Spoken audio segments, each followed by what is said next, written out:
आयोग ने 2 राज्यों में होने वाले विधानसभा चुनाव को लेकर के तारीख का ऐलान कर दिया। हरियाणा में एक चरण में 1 अक्टूबर को मतदान होना है। जम्मू कश्मीर में 3 फेज में चुनाव होंगे। हरियाणा विधानसभा चुनाव से पहले बड़ा सियासी उथल पुथल देखने को मिल रहा है। करीब 4.5 साल तक हरियाणा की राजनीति में किंग मेकर की भूमिका में रही दुष्यंत चौटाला की पार्टी जननायक जनता पार्टी में भगदड़ मची है। पार्टी के 4 विधायक पार्टी छोड़कर चले गए। 3 विधायकों ने आधिकारिक तौर पर पार्टी नहीं छोड़ी, लेकिन पार्टी से दूरी बना ली। लिहाजा 10 विधायकों वाली जेजेपी में अभी सिर्फ 3 विधायक ही व्यवहारिक रूप से बचे हैं। सबसे पहले जानते हैं कि इस वक्त जननायक जनता पार्टी की स्थिति क्या है। कुल विधायकों की संख्या 10, पार्टी से इस्तीफा दिया 4, पार्टी से नाराज हैं 3, बचे कितने? बचे 3। यानी कि एक वक्त पर जो किंग मेकर थी पार्टी, आज उसका हाल क्या है वो आप समझिए। अब जानते हैं कि जिन विधायकों ने इस्तीफा दिया वो आखिरकार हैं कौन कौन। देवेंद्र बबली पूर्व मंत्री और टोहाना के विधायक जिन्होंने इस्तीफा दिया। अनूप धानक पूर्व श्रम मंत्री रहे, उकलाना के विधायक हैं। रामकरण काला शाहबाद से आते हैं, शाहबाद से विधायक हैं। इसके अलावा ईश्वर सिंह जो कि गोहारा चीका से विधायक हैं, उन्होंने इस्तीफा दिया। जिन 4 विधायकों ने पार्टी से इस्तीफा दिया उसमें 2 ऐसे हैं जो कि मनोहर लाल की सरकार में मंत्री थे।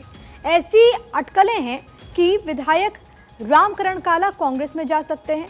इसके अलावा जानकारी ये भी कि ईश्वर सिंह भी कांग्रेस का दामन थाम सकते हैं। देवेंद्र बबली को लेकर के भी ऐसी खबर है। अनूप धानक को लेकर के कहा जा रहा है कि संभवतः वो भारतीय जनता पार्टी में शामिल हो।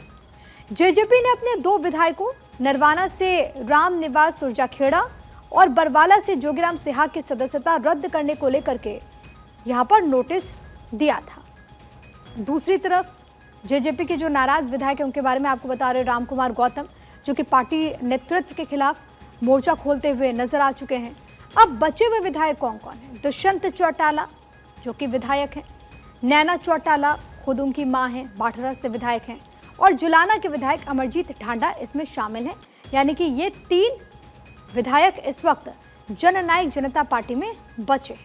2 सदस्य तो चौटाला परिवार के हैं, मतलब परिवार को अगर आप छोड़ दें तो अब जेजेपी में सिर्फ एक ही है। अब क्यों विधायक छोड़ रहे हैं पार्टी का कमजोर होना, इसके पीछे एक बड़ी वजह है। 2019 के लोकसभा चुनाव में पार्टी का वोट शेयर 14.9% था। 2024 में घट करके 0.87 हो गया। जेजेपी का जो कोर वोटर था यानी कि जाट वोट बैंक, वो उससे छिटकता हुआ नजर आ रहा है। इसके अलावा जाट वोटर फिर से कांग्रेस में चले गए और यही कारण था कि लोकसभा चुनाव में जेजेपी को नुकसान हुआ।